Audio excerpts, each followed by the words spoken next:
వంటి వారు ఎవరు లేరు. జగమంతా ఇది ఏమండి, రోడ్డు ఇక్కడి నుంచి కడపకి వేసారా, ఇంకెక్కడికో వేసారా రోడ్డు, ఇంకెక్కడికో వేసారా రోడ్డు, నదుల మీద రోడ్లు వేసారా, సముద్రాల మీద రోడ్లు వేసారా, దేశానికి మధ్యలో రోడ్లు వేసారా, ఎత్తైన పర్వతాల మధ్యలో రోడ్లు వేస్తే బస్సులు పడిపోతున్నాయి. వినట్లేదా మనం? ఎత్తైన పర్వతాల మధ్యలో రోడ్లు వేశారు. దేశాల మధ్య రోడ్లు ఉన్నాయి, సముద్రాల మీద రోడ్లు ఉన్నాయి, నదుల మీద రోడ్లు ఉన్నాయి. పట్టణంలో కాలు పెట్టకుండా పట్టణం ఈ చివరి నుంచి ఆ చివరికి ఒక రోడ్డు వెళ్ళిపోద్ది. లేవా? రాష్ట్ర ప్రభుత్వాలు, కేంద్ర ప్రభుత్వాలు చేయలేదా? ప్రపంచ దేశాలు చేయలేదా? రోడ్లు వేయలేదా? కానీ ఆకాశం ఉన్న తండ్రి తన కుమారుని పంపి గొల్గత్తా కొండ మీద ఆ స్థలం ప్రక్కన కపాళం అనేప్పుడు స్థలం ప్రక్కన రక్తం చిందిస్తే ఆ రోడ్డు ఎక్కడి నుంచి గొల్గొత్తా స్థలంలోంచి యెరూషలేము దేవాలయంలోంచి గుడి తెర నడుములో నుంచి నిత్య జీవానికి యెహోవా దేవుడు రోడ్డు వేశాడు. దేవునికి స్తోత్రం చెప్పండి. సమాప్తమైంది. నేను అడుగుతున్న ప్రభువా, what is finished lord? Come on man, I have lead the road from earth to heaven. భూలోకం నుంచి పరలోకానికి నేను రోడ్డు వేసేసా. చప్పట్లేదు కొడతారు. అద్దంకి నుంచి రాడ్డండి. ఏ కాడికి అద్దంకి రోడ్లే మనకి, పొద్దుగోకులు అద్దంకి రోడ్డే. యేసయ్య అంటున్నారు సమాప్తమైంది. దేవునికి స్తోత్రం చెప్పండి. సమాప్తమైంది అంటే అర్థం ఏంటంటే, నా డ్యూటీ నేను చేసేసాను తండ్రి, నేను రక్తం చిందించాను, అయిపోయింది. సమాప్తమైంది అంటే తండ్రి నీ చిత్తాన్ని నేను, ఇంకేంటి ప్రభువా సమాప్తమైంది చెప్పు, ఇంకొక మాట చెప్పు. అందుకని యేసయ్య అన్నాడు, అడుగుడి మీకు అడక్కదంట, గుడ్డలు అడగడం కాదు, డబ్బులు అడక్క తిన్నాం కాదు, కొమ్మలు అక్క బాగున్నావా సిస్టరా, ఏం బ్రదర్ రావట్లేదు.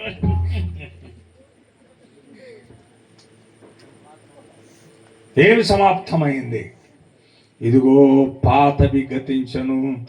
చెప్పండి పాతవి, చెప్పండి పాతవి గతించను, సమస్తము క్రొత్తవాయ.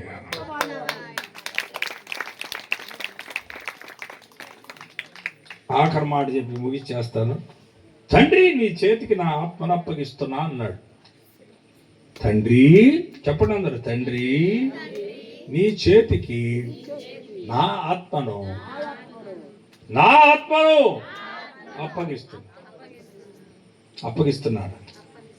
అప్పగిస్తున్నారా? ఏడ అప్పగిస్తున్నాడు? పెళ్ళైన తర్వాత కనపడ్డు కొడుకు. ఏమి నవ్వేవయ్యా వరాల్లో, పెళ్ళి వరకు అమ్మా నాన్న అంటాడు.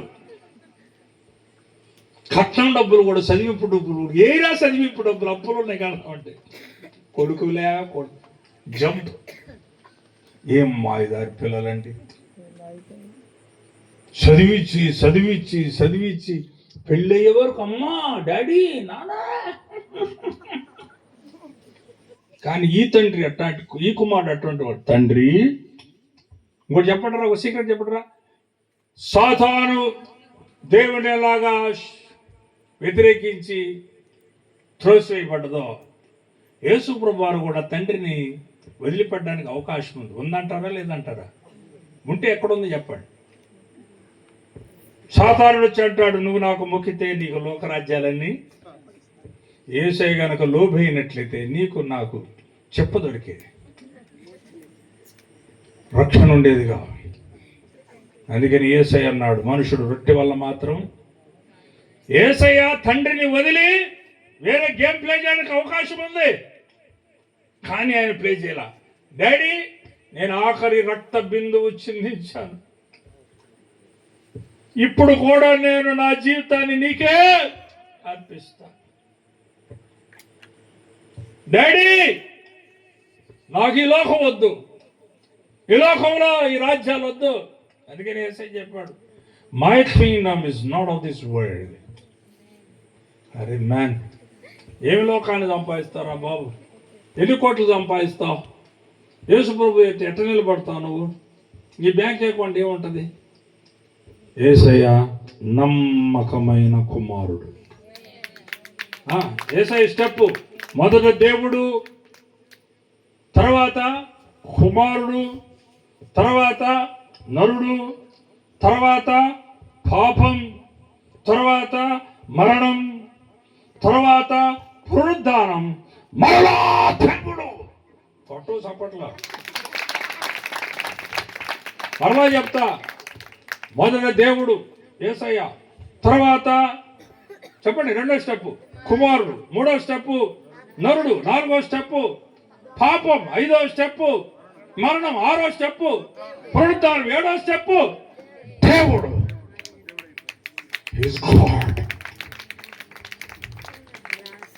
ఈయనకి 7 స్టెప్పులు ఉన్నాయి. చెప్పండి ఎన్ని స్టెప్పులు?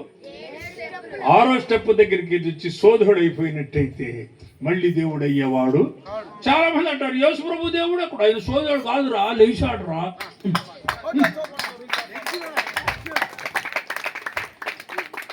దేవుని స్తోత్రం చెప్పండి. ఆయన నమ్మకమైన వాడు. ఈరోజు కుమారులు ఎంత నమ్మకం. అమ్మ నెత్తి మీద చెయ్యో, అయ్య నెత్తి మీద చెయ్యో. కూతురు డాడీ అంటది, అలాగని వీడికి మొత్తం మీటర్ అంతా తిరిగిపోద్ది. కూతురా అంటాడు, నెత్తిని పెట్టుద్ది కనపడు. అబ్బా అల్లుడు ఎంత మంచోడు అనుకుంటాడు, వాడు చెప్పబెట్టి పోతాడు.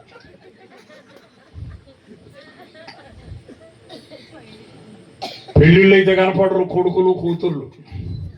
ఏమ్మా మీరు కూడా ఎట్లా పెట్టారో చెప్పాలి. ఇళ్ళలో పోయి మీ తల్లిదండ్రుల కాళ్ళ మీద పడి పాపిని అని ఒప్పుకోండి. పదాగ్రంలో ఉన్న మాట ఏంటి? నీ తల్లిని నీ తండ్రిని, నీ తల్లికి తండ్రికి చెప్పబెట్టమాకు. శాపగ్రస్తం. మా అమ్మ లేదు, రే బాబిగా, నా పేరు బాబిగా, అరే బాబిగా. నేను ఏందమ్మా నన్ను గనక బాధ పెడితే అమ్మంటది, లోయ కాకుల్ని కళ్ళు బిక్కదంటే నేను గడగడగడలాడి అమ్మ నిన్నేమన్నా. మా అమ్మ బ్రేక్ వేసేది రాకు, లోయ కాకులు వచ్చి నిన్ను పీక్క తింటారని. వద్దు తల్లి, నీకేం కావాలో చెప్పు. తండ్రి నా ఆత్మను నీకు అప్పగిస్తున్నా. ఈరోజు కొడుకులు అబ్బాలను వదిలిపెట్టేశారు, అమ్మలను వదిలిపెట్టేశారు. కూతుర్లు అయ్యలకు ఫోన్ చేయరు. అయిపోయినాయిగా పెళ్ళిళ్ళు అయిపోయి పిల్లలు పుట్టే తూనా బొడ్డు బాయ్, నీ దారి నీది నా దారి. ఇదో కొంతమంది జాబులు వస్తే కనపడరు.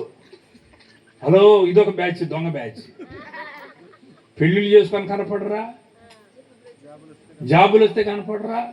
ఇంకో పెద్ద దొంగ బ్యాచ్ ఇప్పుడు ఏం బయలుదేరిందంటే బైబిల్ బ్యాచ్. ఇది సంఘం దొరికితే కనపడ్డు.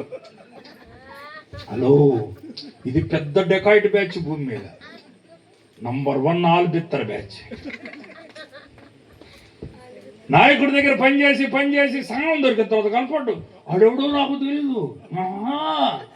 రేపు నీకు మోకాళ్ళ మీద కొట్టేది కొరడాతోటి, తప్పించుకోలేవు. పాపి, సిటీ పాపి నువ్వు. నీ ఆత్మీయ తండ్రి ఎవడో నీకు తెలియదురా. జాగ్రత్త. టీవీ స్పీకర్ అయ్యావా, నీ టీవీ నీ పెట్టి మొత్తం నేల మీద వేసి కొడతాడు దేవుడు. నేను ప్రకటిస్తున్న దేవుడు నమ్మదగిన దేవుడు. వేషాలు నాటకాలు పనికిరావో.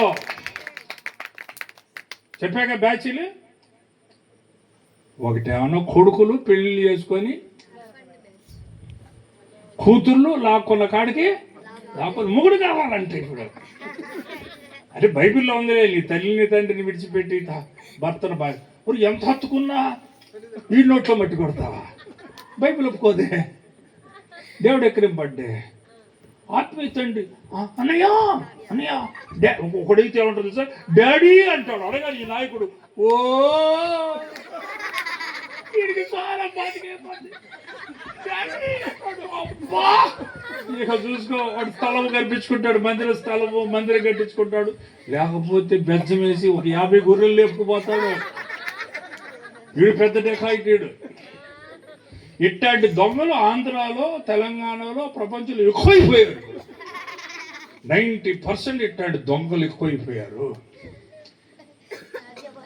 తల్లిదండ్రులు కని పెంచి పేర్లు పెట్టి బాబు అని, గజ్జి అని, బుజ్జి అని ఇన్ని పిలిస్తే ఈ రోజు వాళ్ళకి నవ్వడం కాదు. యేసయ్య చెప్తున్నా, మరలా మీ చెప్తున్నా, వాక్యం సోది మాటలు కాదు. యేసయ్య తండ్రి నుంచి వేరై వేరే డ్రామా ప్లే చేయడానికి అవకాశం ఉంది, కానీ యేసయ్య మాత్రం ఆ పని. అందుకని ఆయన పేరేంటి తెలుసా? నమ్మకమైన కుమారుడు. అందుకని పరలోక తండ్రి ఏమన్నాడు తెలుసా? ఈయన నా కుమారుడు, ఈయన యందు నా ఆనందిస్తాడు. చెప్తావా క్రిస్టియన్, ఓ పాస్టరో, ఓ అపోస్తలువో, ఓ ప్రవక్తవో, సువార్థికుడువో, కాపరు, టీచరువో, ఎవడు నెత్తి మీద చేయి పెట్టావు చూసుకో. నా ఆత్మీయ తండ్రి ఉన్నాడు, ఈ రోజుకి నా ఆత్మీయ తండ్రి నెత్తి మీద చేయి పెట్టాల. ఆయన బెజవాడలో ఉంటాడు, నేను కొండ 120 కిలోమీటర్లు వచ్చా ఒక గొర్రెని. నా ఆత్మీయ తండ్రి చెప్తా, ఈ రోజుకి ఒక పూచిక పుల్ల నేను తెచ్చుకోవాలి. నా ఆత్మీయ తండ్రికి, రెండవ తండ్రికి గాడిద షాకిట్ చేశాడు, ఎన్నుపోటు పొడవల. మూడో తండ్రికి కుక్క షాకిట్ చేశా, దొడ్లు కూడా కడిగా. 5 సంఘాలు కట్టా. ఒక్క సంఘం తెచ్చుకోవాలా, ఒక్క గొర్రెని తెచ్చుకోవాలి. ఉట్టి చేతులతో వచ్చా. దేవుడు అదే సెంటర్లో నన్ను నిలబెట్టాడు. ఈ ప్రసంగాలు కాదు, ఈ ప్రవర్తనలో. నాకు 3 ఆత్మీయ తండ్రులు ఉన్నారు, ఒక్కడికి ఎన్నుపోటేలా షాకిర్ చేశా. వాళ్ళది ఎంత ఆశించలా, వాళ్ళ నోట్లోంచి వచ్చిన మాటను, బోధన నేర్చుకున్నా. లక్షల కిలోమీటర్లు నడిచా, మోటార్ సైకిల్ మీద, లారీల్లో, పైన క్యాబిన్లకి, పైన సరుకుల మీద ఎక్కి, బస్సుల్లో, ట్రైన్లో, చివరికి ఈ మధ్యన కారులో తిరుగుతుంది.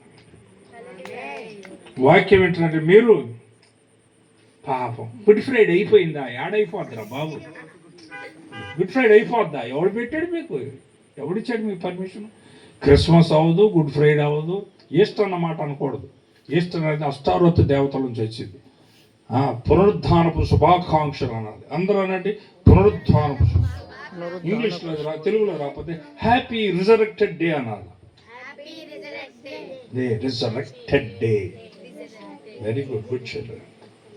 క్రిస్మస్ అవ్వదు, గుడ్ ఫ్రైడే అవ్వదు, ఈస్టర్. ఫైనల్గా ఈ ముప్పరాజుపాలెం 3వ సంవత్సరం వార్షికోత్సవం వచ్చినటువంటి పెద్దలకి, చిన్నలకి అందరికి వందనాలు. ఆకాశం ఉన్న దేవుడికి కృతజ్ఞతలు. ఇక్కడికి బయలుదేరుతా వస్తా చెప్పా, యేసయ్య నీ శిలువు గురించే చెప్తానయ్యా అన్న. రైట్ పో అన్నాడు. అందుకొచ్చా మీ ఊరు. దేవునికి స్తోత్రం చెప్పండి. ఇంట్లో బయలుదేరేటప్పుడు శిలువు గురించే చెప్తానన్నా. మీ దగ్గరకు వచ్చి వేరే కథ ఏం చెప్పరా, శిలువు గురించి చెప్పా. ఆకాశం అందరూ దేవుని వేదన ఏంటంటే, ముగింపు మాట, ఆయన దాసులమైన మా వేదన ఏంటంటే, మీ జీవితాలు దేవునికి సరిగ్గా సమర్పించుకోండి. మోకరించండి, ప్రార్థన చేద్దాం.